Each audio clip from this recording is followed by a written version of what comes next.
Hello and welcome to this live stream from Fujifilm, South Africa. My name is Paul Choy, and this evening we are talking all about the Fujifilm X100V. And I'm joined for this conversation by another big fan of this wonderful little camera, Earl Abrahams, my fellow ex-photographer on the South African team. So, Earl, welcome. Good evening to you. I see that you are rocking beanie in the best possible All the style. time. So it's great to be chatting. We haven't done a live stream before together, have we? We've done. I think we do one with Tim. It was myself, you, and Tim that actually did a little. I was going to say threesome, but Yeah. that's not. That's not good for this particular context. So Tim, one of our other Fujifilm ex-photographers. So before we get going, welcome to everybody who is joining us live. Please do throw any questions you want into the comments. We can answer those questions. And if you're watching us later, be sure to comment as well. Thank you for joining us, and we'll catch up with you in the comments later. So let's get going. We are talking about the X100V. And I say we're talking about the X100V. I guess we're talking about the entire X100 100 lineup, because of course this is the fifth iteration of this wonderful little camera. So I guess a good place to start is how did you first discover the X100 range? What was your first encounter with an X100? So my first encounter with the X100 was actually at a Fujifilm launch where they launched the X-T2. Before that, I had no exposure, no connection to the brand, or no exposure to that particular range of camera. And when I saw the X100F, I couldn't believe that, that there was such a beautiful tool like that could ever be created. Because I literally think that when it comes to a particular range, the X100 range is the most beautiful range when it comes to any camera that's out there. So I think that aesthetically, that was the thing that really got me. And that could have been in 2017, if 2016, maybe the end of 2016, beginning of 2017. That's when I really got introduced to the X100 range. And that was specifically through the X100F. I think so. So it sounds like I was a little bit earlier to the party, because my first encounter was with the original X100 back in 2011. Wow. Back then, I was shooting with a large DSLR camera. I was shooting underwater predominantly, so I also had an awful lot of extra housings, all sorts of bits and pieces. So it's a huge camera. And then the X100 came out, and I grabbed it as a kind of in-between assignments type camera. And I quickly realized that the photographs I was capturing with that original X100 I found them so much more appealing. As a photographer, they appealed to me more. And so very quickly, I fell in love with this little camera. And over the time, I guess between that and when the X Pro 1 came out, which was a few months later, I think maybe 8 months later or something like that, and I grabbed that camera, and between those two, that was very much that cemented my journey into the Fujifilm system.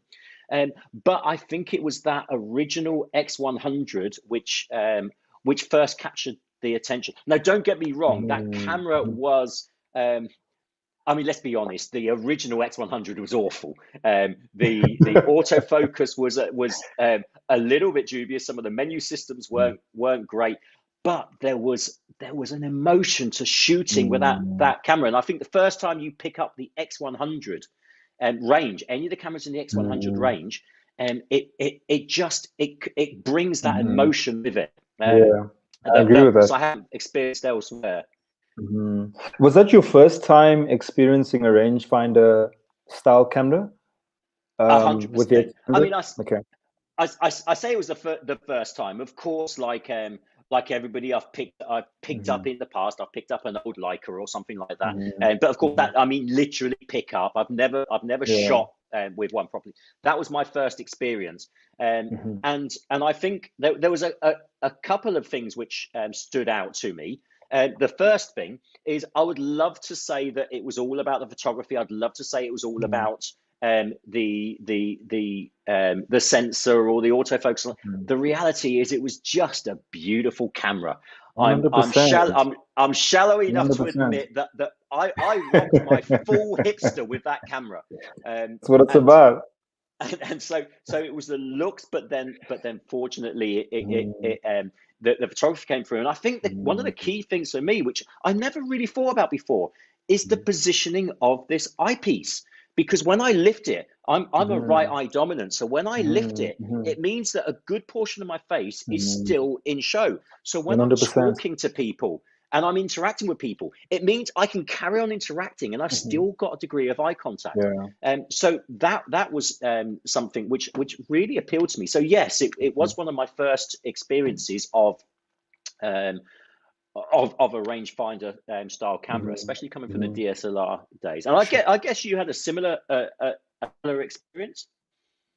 Pretty much. I think that so for me, the X100 range was my first experience with a digital rangefinder. Before that, it was obviously the older film cameras that I had experience with, because I do come from a little bit of a film background, but I didn't spend a lot of time there, as I obviously have spent a lot more time in digital. But I'm a left eye dominant shooter, and I've also it's a complete side note, but I've been thinking about why do I always shoot all my photos in portrait mode? But it's because of that same thing. My right eye is open, so when I have my camera here, because it's a bit uncomfortable doing this, because I can't shoot through my right eye. But that's why I've been shooting a lot of portrait shots instead of landscape. And you do, don't you? That's something that now you mention it. It's never really occurred to me, but yes, you. I see a lot of your images are in portrait orientation, and also every time I see you in your selfie with an X100 camera, it's all in portrait orientation. So so I think we are. Along with Tim on the ex-photographer team, we're definitely, I think, the X100 range advocates, aren't we? We're always shouting 100%. About the benefits of this camera. So perhaps we can share with people watching along why is it the X100 range? What is it that appeals? What's if somebody asked you why the X100? What's your good answer going to be? I think for me, it's more than, wow, it's not just a tool, but I feel like it's like, because I carry my camera with me wherever I go, it's like a pen. Like I document my life, and it's compact, it's portable, you can take it wherever you go. But I feel like it's more than just a tool. It's a friend. It's something that I take with me wherever I go. And I feel that every single day I'm inserting these journal entries through image making. I mean, number one factor is that it is a beautiful camera, one. And I think that I always tell people when choosing a camera, go towards a tool, go towards a camera that you're going to have with you every single day.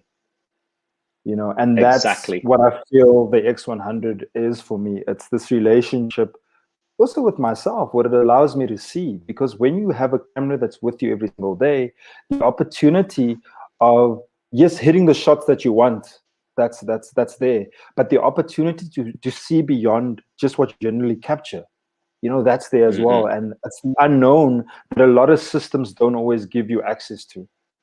The X100 range gives you access to the unknown, and the unknown is usually an uncomfortable space, because you're also challenging yourself and getting to know yourself beyond just a photographer.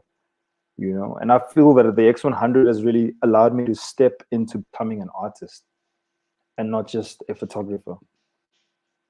And that step, it's an important step. That step from photographer to photographic artist, it is an important step. There's a point I want to pick up with you that you just made, but before then, guys listening in, please do say hello. Want to hear where you're from, where you're listening to, and don't forget to post your comments and your questions, because we'd love to be able to answer them.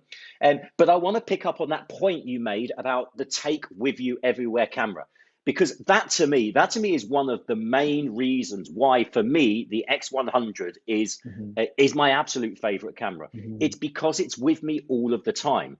Now, I've gone back to, I remember the good old days of the 80s and 90s and the bum bags, also known as the fanny packs, which back then was, so I was rocking those way back in the 80s and 90s. But now they're back. They're back because my X100 goes into it, and it goes with me anywhere, everywhere.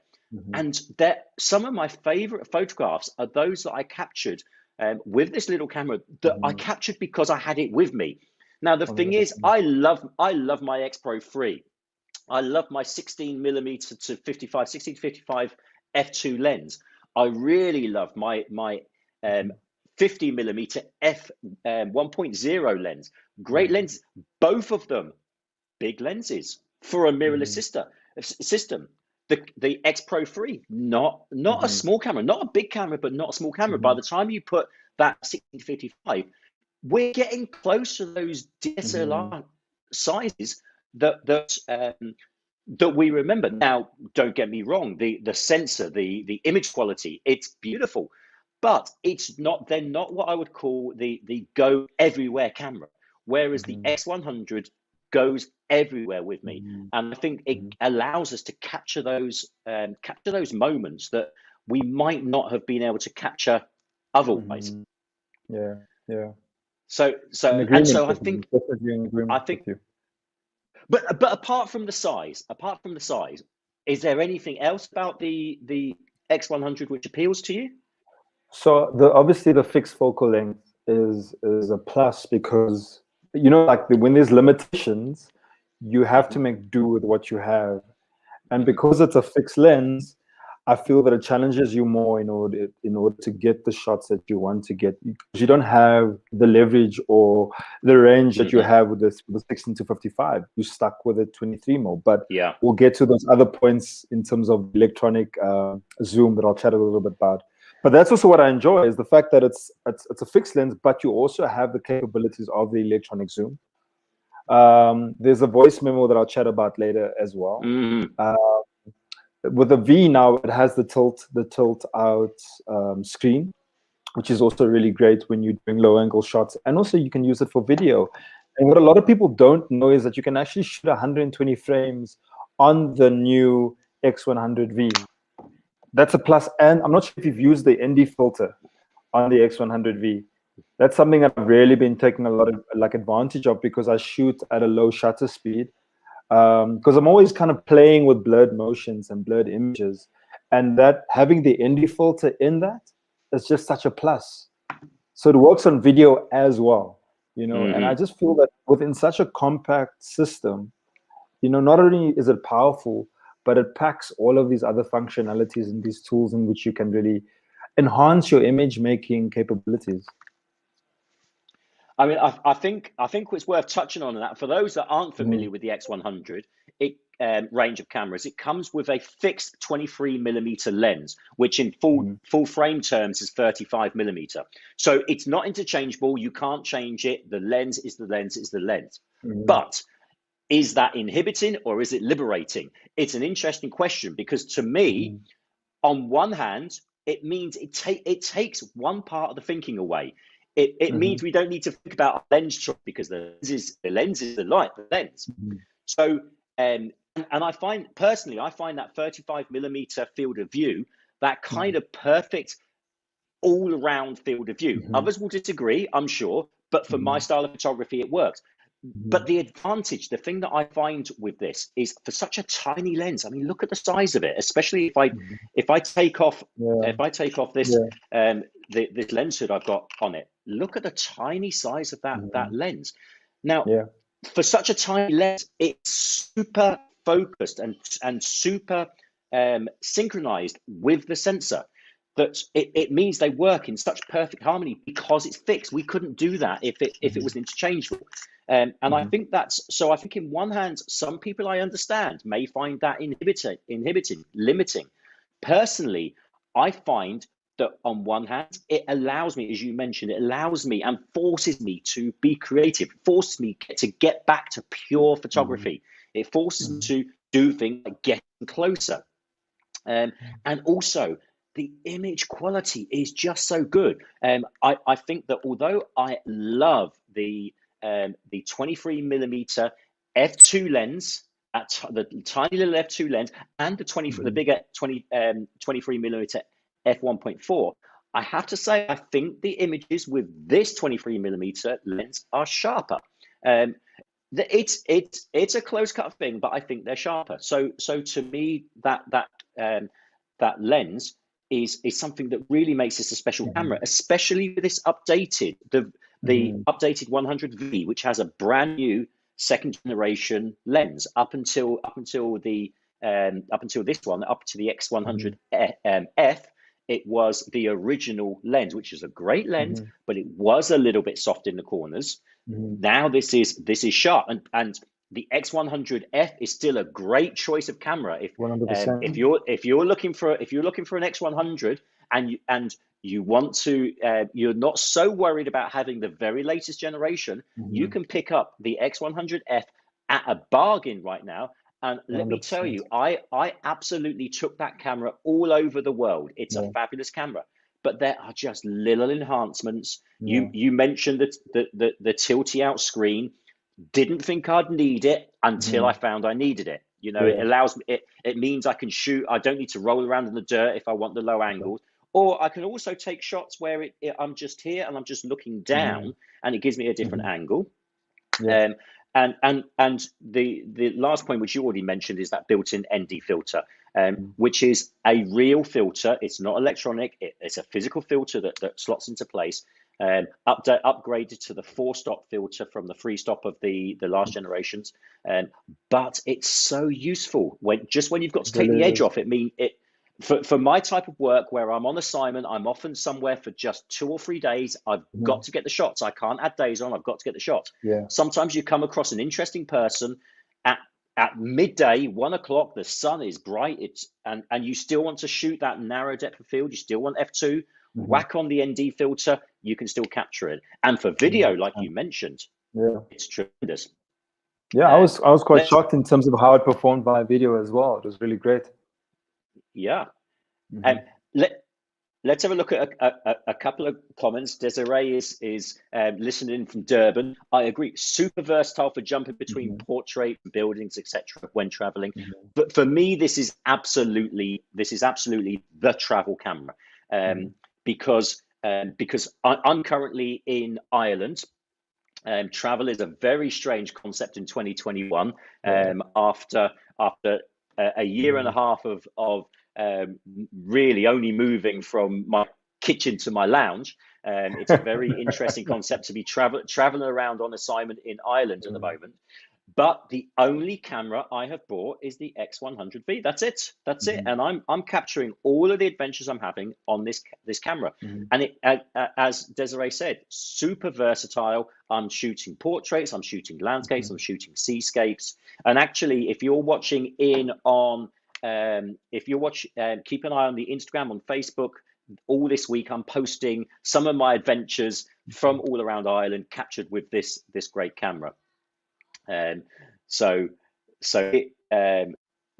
have a look. And Dile says, keep lifting that camera. You are a legend, Earl. Indeed, I agree with that. And Dile, a wonderful documentary photographer, also a fellow ex-photographer, and go and check out his work. It's fantastic. And then we've got people signing in. We've got Robin. Hello back, Robin. Robin, I believe is currently in Greece, and we see people from all over.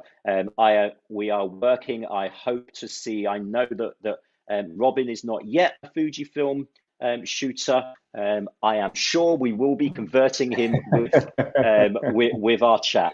But listen, maybe we should have a look at a little bit about what the X100V can do, and perhaps we can have a look.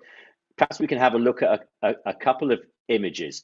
Now we have very differing styles, and I think that's something that makes it so interesting. You know, these tools that we use, how we can use the same tool but create different, very different art with it. This is one of your images, and I think an image like this is something very much captures your style of photography. Talk to me about this image. So I think I was at Johannesburg Airport at this time, kind of waiting to catch a flight. This was with the X100F. Waiting to catch a flight, and because I'm attracted to light and shadows, and I'm really fascinated by the impact that light has in a particular space. So I'm always looking for really interesting light and shadows within whichever space I'm in. And I think this must have been one of the air hostess. They got off the flight. I think it might have been two people or one person, I can't remember. But they were kind of coming through, and there was these strips of lights that I saw while I was sitting down, and I just, went ahead and snapped away. And I love the way that you're really perhaps more than most photographers, you are chasing the light, because you want you're always looking for very particular light.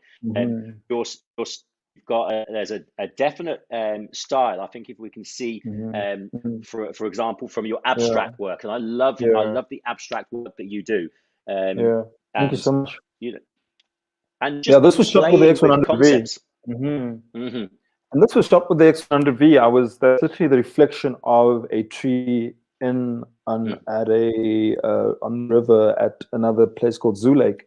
And it's just I feel that it's through my journey with the X100 range that it has allowed me the opportunity to see, because I've engaged with my craft so much. Exactly so. Let's see. And again, more of your abstract. And this is just a self-portrait that I took. So I've been doing a lot of self-portraiture and blurred, using motion, using light. And that's also been fascinating. This was shot with the X100V as well. I think we've all been doing a degree of self-portraits or around the house or whatever. And they're again looking at light and form, because I think that I feel that the tool that you use is important. A lot of people would say it's not important, but a tool that allows you to explore, allows you to see more, is the tool that you should reach for, if that's what you want. I don't just use. I have the XT4 that I generally only use for work. That's the only time it comes out. But every day, the X100 is with me. I think that's an interesting. Oops, sorry. I think that's an interesting point you made. That for me, I'm on the X Pro as my assignment camera. It's the one I take out when I'm on a particular assignment. But the everyday camera and my personal projects is the X100. I think although I shoot Fujifilm, everything I shoot is Fujifilm. I've very much got my kind of my assignment set up, and I've got my my personal projects, and the personal project is the X100. Although I have to say that in recent times the X100 is rapidly becoming my assignment one as well. As I said, I'm on assignment at the moment, and the X100 is the only one that I have brought. So let's have a look at a couple more quickly. I mean, you're always pointing your camera in the sky. And what, this was interesting. I think that this happened during lockdown in December. I had COVID, and there was a question that I was asking myself that was playing out in my mind, was like, where do you go to be present? Because I was searching for this idea of what does it mean to be present? and my journey towards being present was this journey from my lounge to my balcony as a means of moving towards a state of presence. And the clouds kind of represented that moment. And that was also shot with the X100V. And this was actually shot, I used the electronic zoom to capture this image. And this was shot, I think this was JPEG, yeah. Should we talk about the electronic zoom, because it's something that I haven't explored with the X100. Yeah, we could definitely jump into that if you want to. Yeah, so I mean, the electronic zoom goes from, obviously you have your base, your 23mm, then it zooms into a 50 and then a 70mm. So those are your three focal lengths that you have.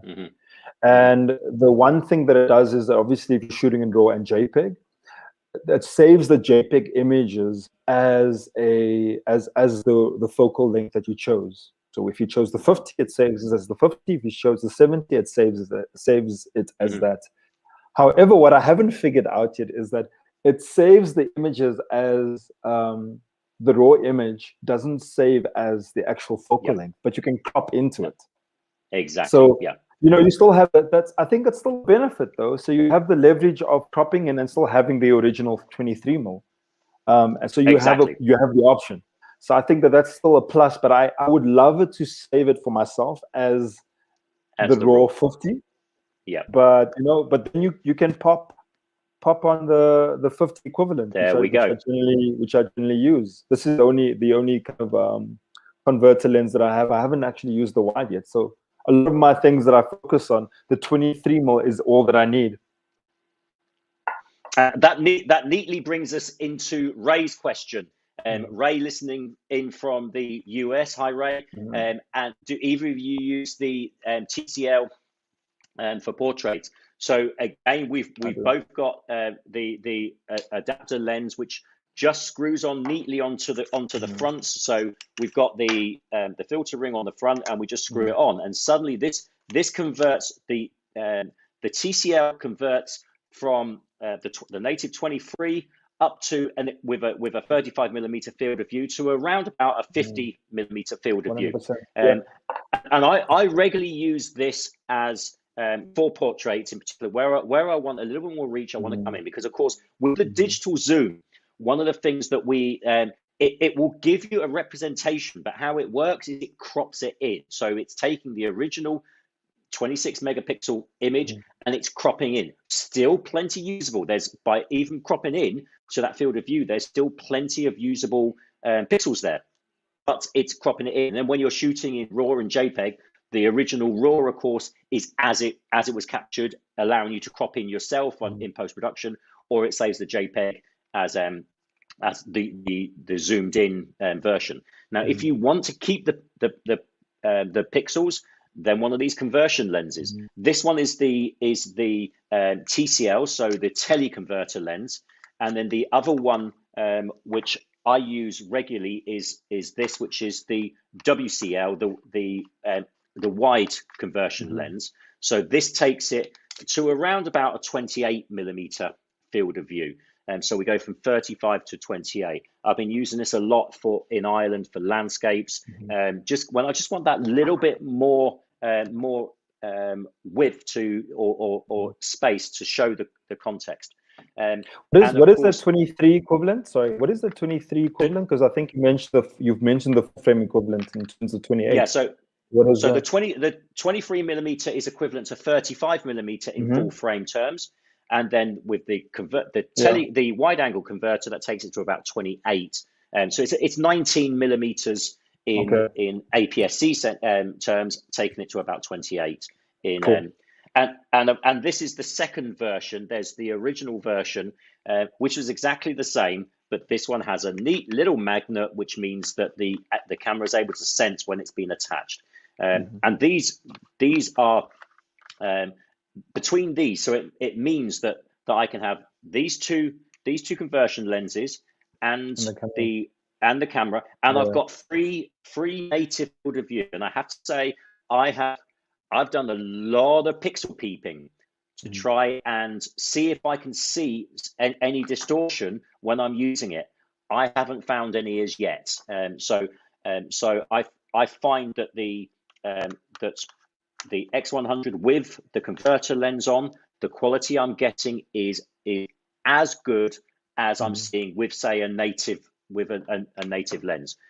So that works. That definitely works for me. Something I've been using quite a lot. And in fact, I think it might be worth, if I let me cue this up. I think it's worth having a quick look. I can perhaps show that actually this is an image that I have captured here in Ireland.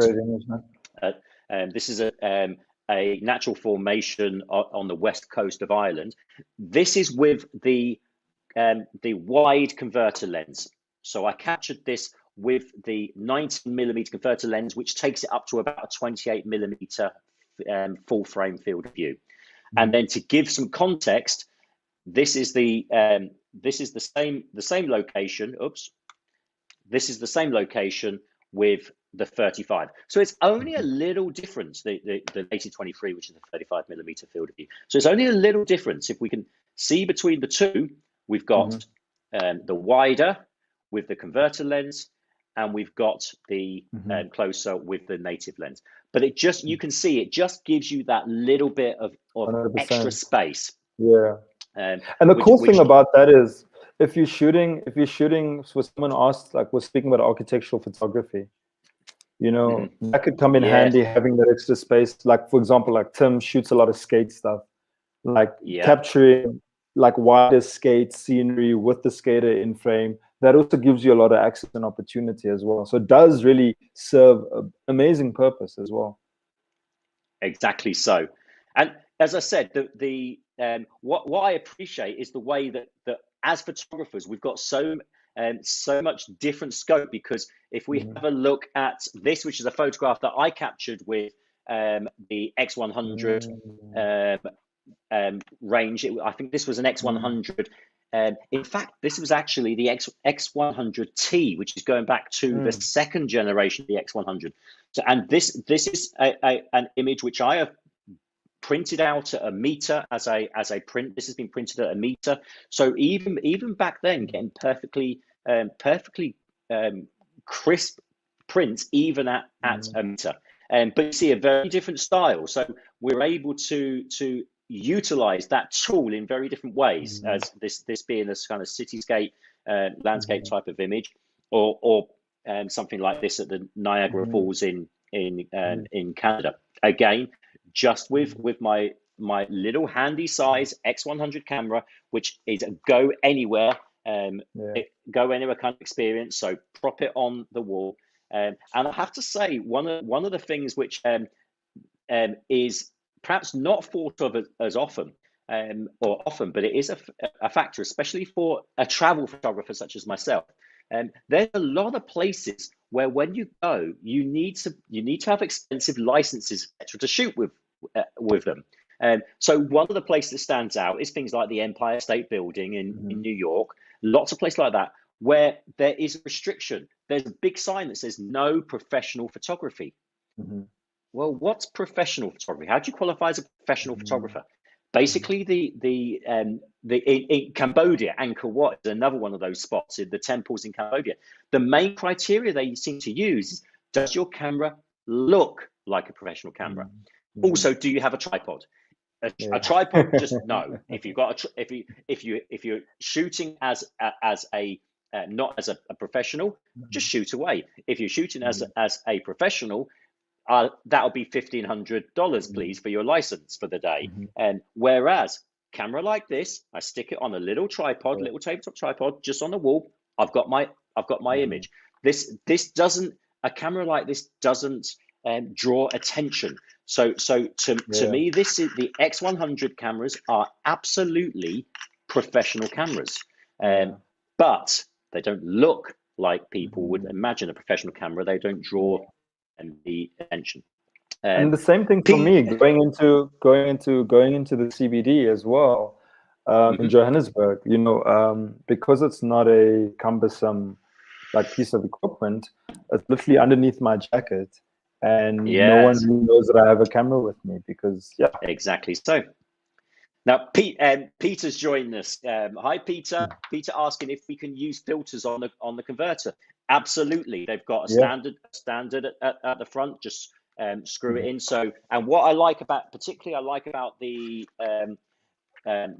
wide converter lens is it's the same 49mm filter size as the native one. So I usually walk around with a small screw-in ND filter. I can screw it onto this, or I can screw it directly onto the X100. The Telly has a slightly larger one, which is a 67mm, because obviously the element. But yes, absolutely, you just screw it straight on. It's very handy. Now, I think that's actually a point. It's worth noting that that the advantage of one of the other advantages is how light we can travel. So I want to introduce you for my month-long assignment in Ireland. I'm here for a month, shooting virtually every day, and here is my entire kit. This is my entire kit for the whole project. I've got my X100, and I've got a little thing where I can throw in a couple of spare batteries. I mean, I've obviously got my 2 converter lenses. I throw in a couple of spare batteries, a ND filter, and spare SD cards, and actually a little tripod. What is it? That's Come on with tripod. Look at this! Look at this! Put it on the bottom. Stick it on the wall, on the rock. I've got my tripod. Now, okay, cool. I have actually that's it. In fairness, this isn't my entire kit. I do have a travel tripod with me as well. But basically it means that we can travel so light. So that's definitely an advantage. And we've mentioned Tim a couple of times. Tim Moore, who's one of our fellow photographers. He's a fabulous photographer, but he's also, it seems, a fabulous model, because I am aware that you have roped in Tim to doing a little bit of test shooting with your X100 to check out the video capabilities. Yeah. So this was actually on a day that he was shooting with the GFX. So that he captured some images of me. I was like, hey, might as well do something with Tim. Might as well. Well, look, we have, and Tim is an avid skateboarder, and so we've got a video that you shot with Tim using the X100V. Let's have a quick look. Let's have a quick look and enjoy. Cool.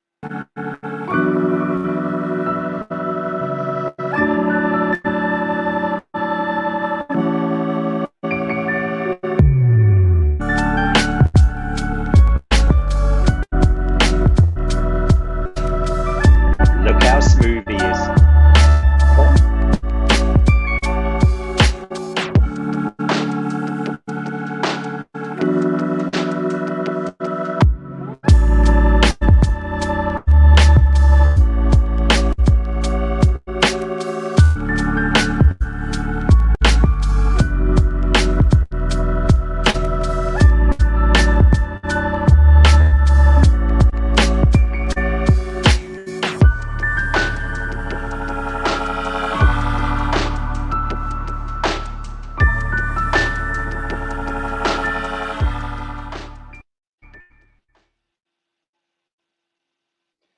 No, that was shot on an X100V, I believe. On the X100V, and the purpose that I kind of just had one shot, I didn't want to chop it up or do anything to it, was so I put it on autofocus tracking, and honestly, 90% of the time it hit him completely on focus. Only here and there within the darker areas I couldn't kind of read, but and that was shot at 120 frames, which a lot of people don't know, that you can shoot at 120 frames on the X100V. It was shot at f2. I used the ND filter, the built-in ND filter with that. And like I said, I chopped it down to just a minute and laid down some music. It wasn't graded at all. I really just wanted people to see the capabilities. And I think that on my side, in terms of the way it was displayed, it was kind of slightly jittery, because I mean, it's a video. But what I'll do is actually on my profile, I'll share the video for people to actually see the actual video. And if they want to download the footage and check it out, I'm more than willing to send the raw footage for them to have a look at the quality of the video. But I was so shocked as well. So what I did was, obviously I was on my skates while doing it, but I have like this little hand grip for my camera, and that's all I used while following him. So one thing to mention, if people aren't aware, because you said obviously you're on the skates, we haven't mentioned that Earl is a prolific skater. So inline skating, so obviously able to move alongside those of us who look very much like an ostrich when we try to put skates on. We would not perhaps get as smooth footage of a moving subject like that, but exactly, this is anybody that thought that this is a stills only camera, think again. Now let's be honest, this is primarily a stills camera, but you can shoot absolute usable quality video with this, and especially obviously if you were smooth hands and we could move tweaking head piece, things like that, whack it on a stable surface, and you've got you've got a great video camera there as well. It shoots in 4K as well. Yeah, 100%. So this is the thing, 4K out of a camera, which you can't slip it in your pocket, but you can definitely slip it in a coat pocket. It's the go everywhere camera. And actually, while we're on a Tim vibe, there's one other video as well which we've loaded up, which highlights another feature of the X100. Talk about that. So what a lot of people don't know with a lot of the Fujifilm systems, the X100F doesn't have it, but it has this thing called a voice memo.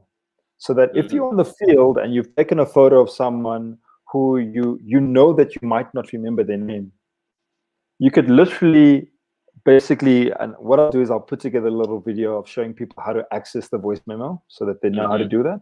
But essentially, you're on the image, you'll click on it, there's a button in front that you'll use, and you could literally say, hey, this is so-and-so, I met this person in this place, and this is what's happening. And it records a 30-second voice memo that converts to a sound file, and that saves it as exactly the same file as the image file.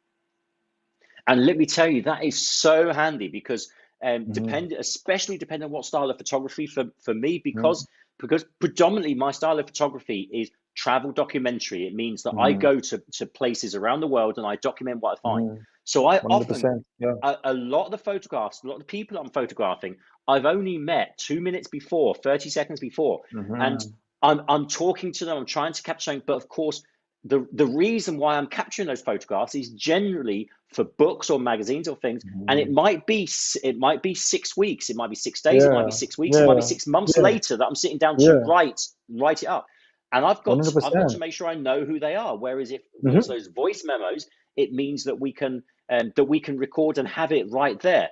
Let's have a quick look at an example. We've lined one with Tim. Let's have a quick look. Sir, who are you? Hey, my name is Timothy. I love my skateboard just a little less than I love my wife and children.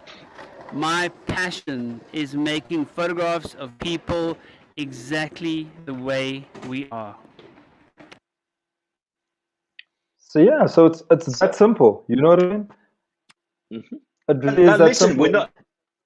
It is a memo. It's not something we're going to use particularly for anything, but its purpose is exactly to just prompt our memory. Who was it? What's the subject? What's the context? That's a very useful tool. So the sound you could hear was a little bit distorted because I think I held the camera a little bit too close to his face when I asked him the question. But like I said, the opportunity to have that at your disposal is just amazing, man. That's something that is overlooked. So which means that, for example, as you mentioned, that if you're on location, you're shooting, you might not have a notebook with you.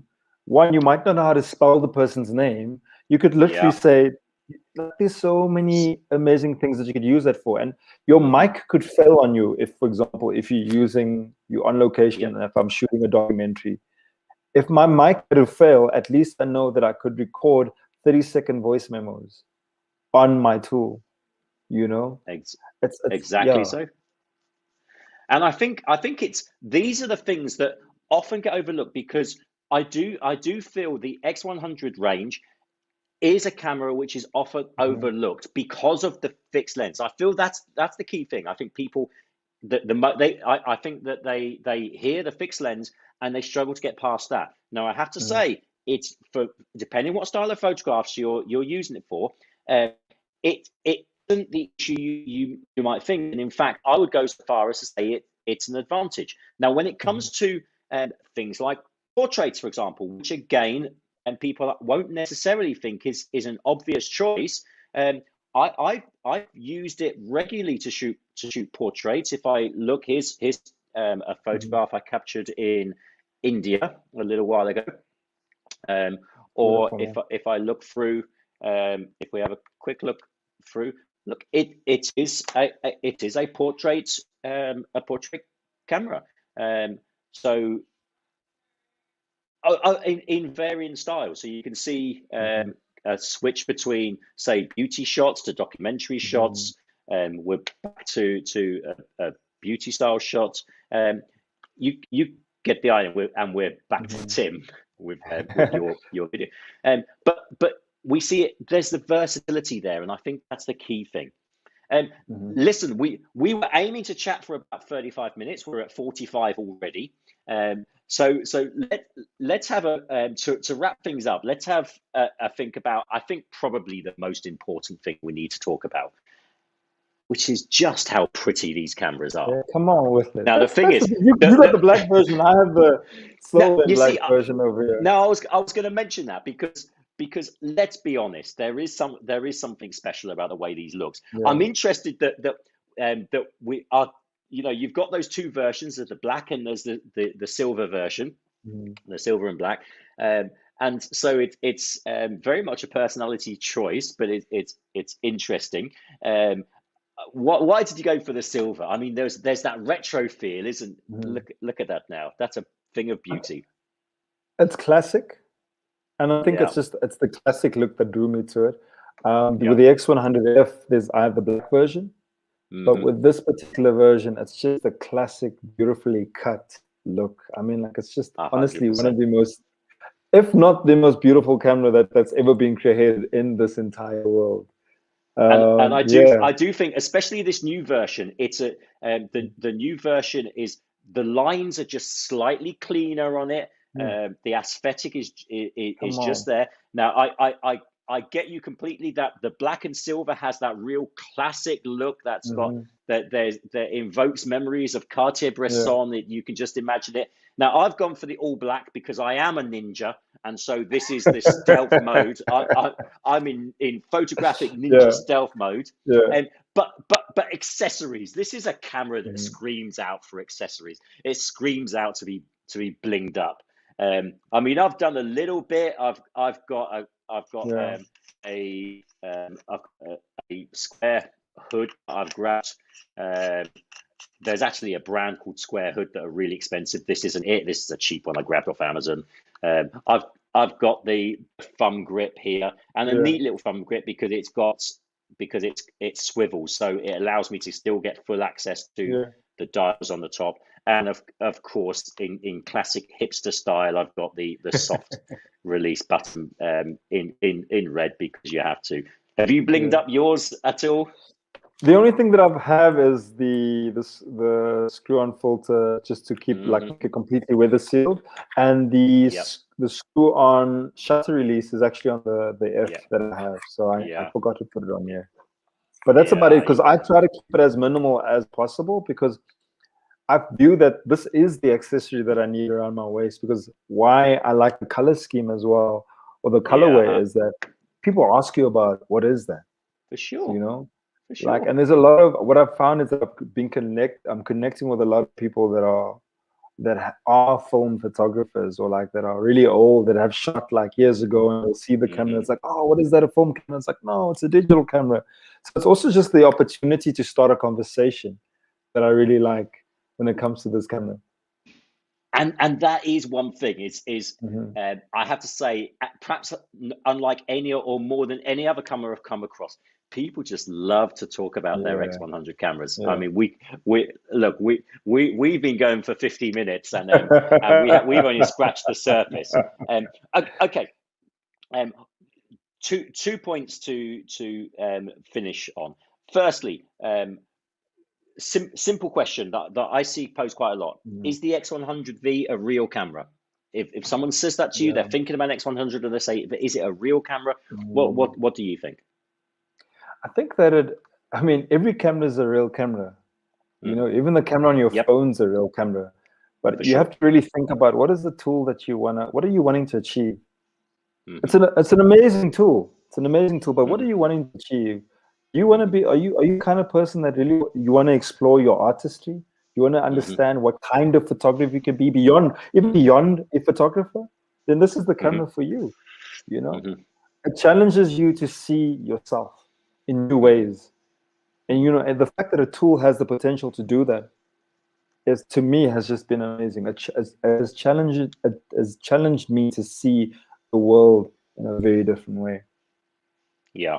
And I think that word challenging, has come up a couple of times today. And I think that it's something that's worth us thinking about. This is a camera which challenges you to become a better photographer. It's got the fixed lens, it's got the manual dials, it's got the things to think about.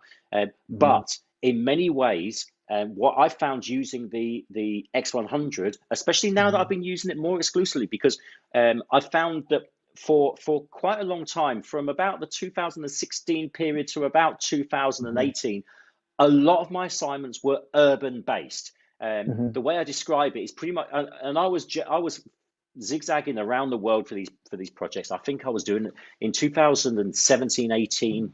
I think I did like 20 countries a year. So I was really, moving. But everywhere I went, I could wheel my bag. I could take a roller bag.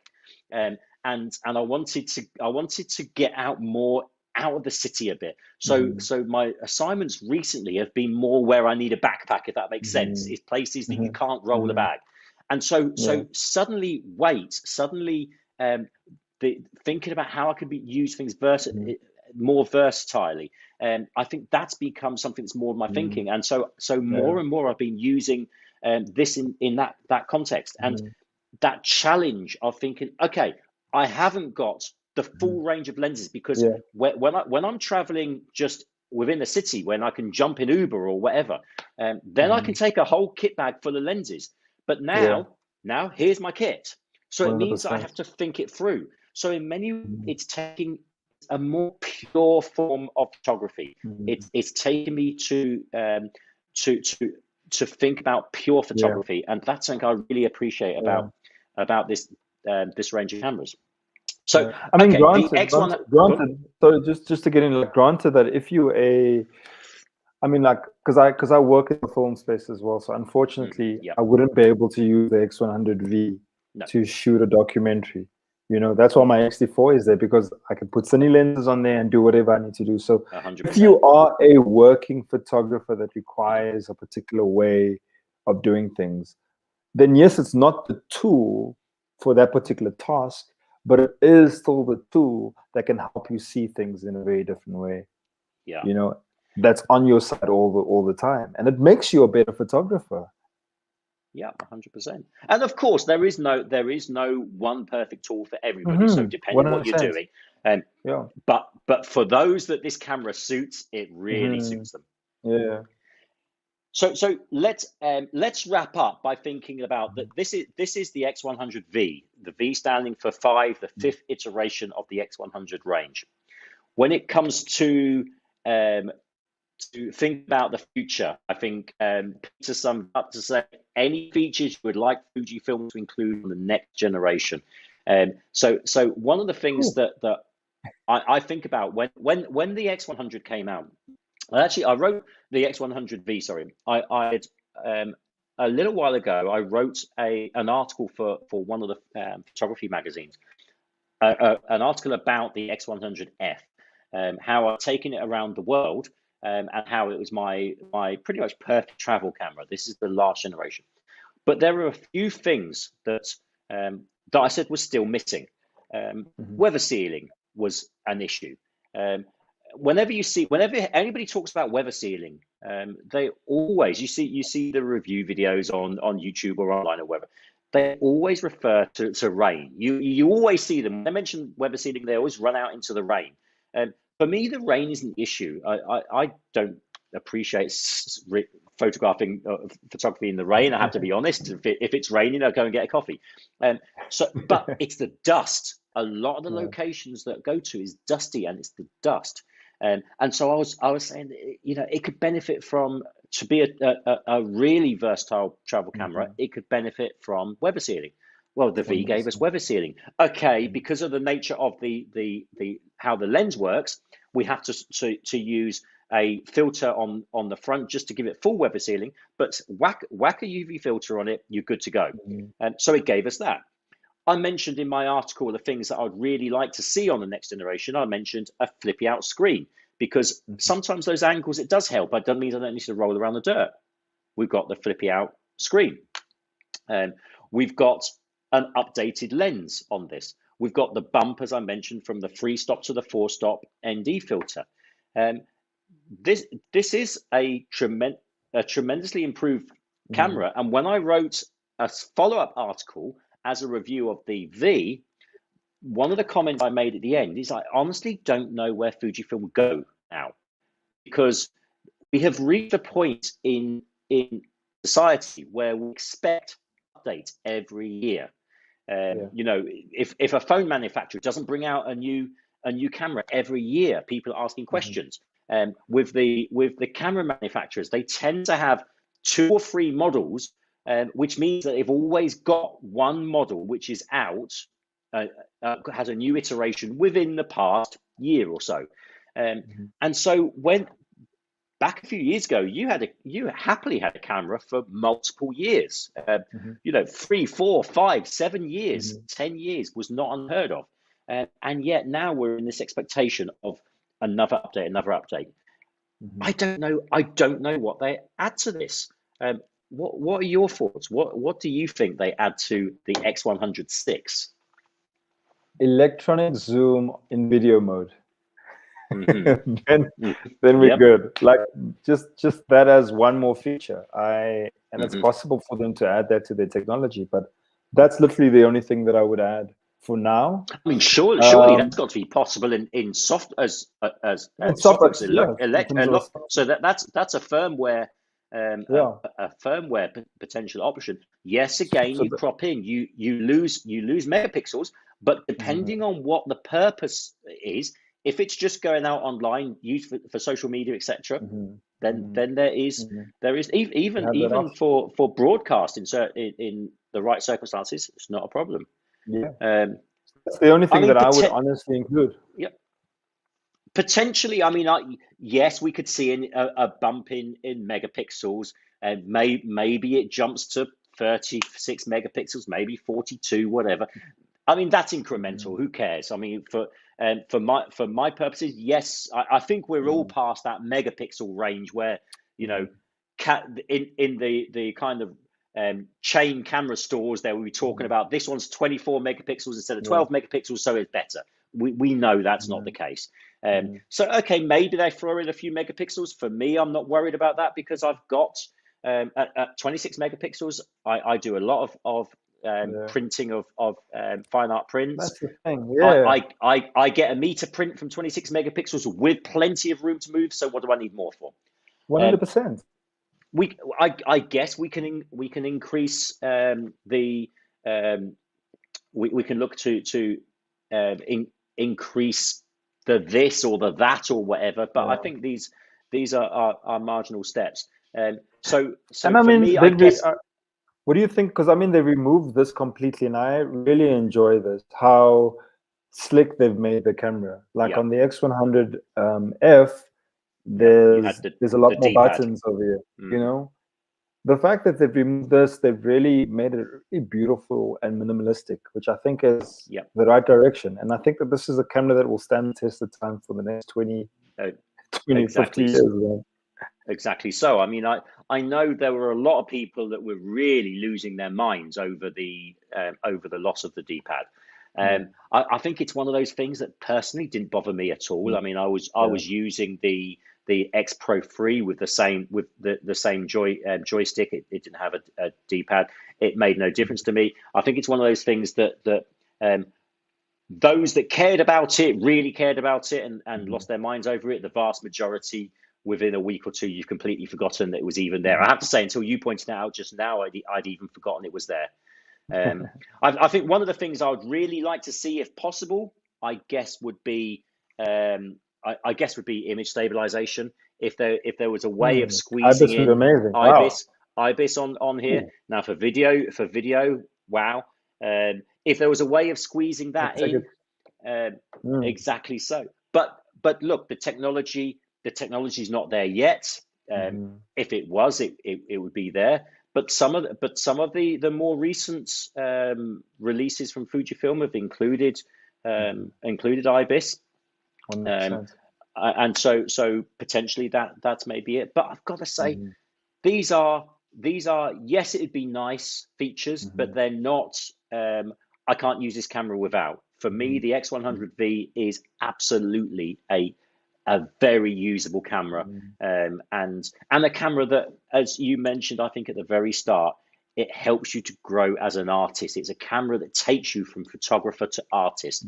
If you want to follow that journey, if that's a journey you want to take, then this is potentially the camera to do it. Okay, look, we have gone way over our time because I know you and I could keep talking about this camera for a long time to come. So I think we wrap it up there. Earl, as always, it's a pleasure to talk to you, and I'm sure that we'll be hearing more thoughts from you soon. If people want to find you on social media, where do they find you? I think Instagram's the best place for now, but seeing that Instagram's not going to be a photo sharing app anymore. That's a whole different conversation, isn't it? You might find me on email, so but Instagram's cool for now. Instagram's a good place to start. Yeah. Well, Earl, pleasure speaking to you as always, and I look forward to chatting to you again. Sure. Thanks so much, Paul, for the time, and I appreciate it, brother. Okay, well, that has been our discussion on the X100V. I'm always fascinated to talk about. I find it fascinating to talk about this wonderful camera. Now, listen, as I think I mentioned before, I am busy on assignment here in Ireland, and all this week I am sharing my adventures from Ireland with the X100V via the Fujifilm South Africa social media platforms. So do follow along on Instagram and on Facebook to keep up with the adventures. Tomorrow evening, I am on live again on Instagram, and I'll be running through the kit I've been using for this assignment and also running through the behind the scenes stories of some of the photographs I've captured. So I'll be sharing some of the photographs I've captured along with the behind the scenes stories as well. And then on Sunday, I am back live, this time in discussion with Fiona, one of the ex-photographers from Ireland, and we will be talking about photography here in Ireland and especially how Fujifilm has fitted in with the photography here on the Emerald Isle. So do join us for that. If you feel inclined, feel free to join me on social media at Paul Choy Photo, or you can find me at paulchoy.com anytime. So with that, thank you very much, and I look forward to speaking to all of you again tomorrow when we have a run through behind the scenes of my adventures here in Ireland. Thank you and goodbye.